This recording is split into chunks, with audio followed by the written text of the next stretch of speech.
gabadhan idin muuqata maalmo ka hor waxaan sheegay inaan guursanayo mina xaalad walba markaas jirtana aan ku qaadanayo intaas ka bacdi waxa arintii ama muuqaalkii wuxuu yeeshay saameyn waxaan ka soo falceliyay intaas oo qof Soomaali ayagoo igu hambalyeeyo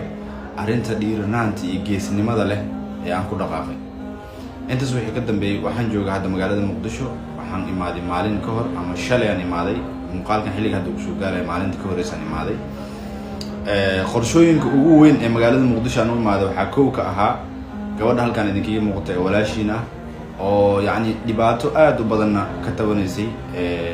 yani in la faquuqay in problem badan loo geystay qofka ku dhiiraday inuu media imaado ka hadla arin yani arimaha badan oo ayada ka hadashay midda ugu weyn oo ahayd markaas in lagu faquuqay guur حتى ilma ayada ay dhashay laga qaatan aniga aha intaas ka bacdi waxaan rabaa arinta maanta jirtay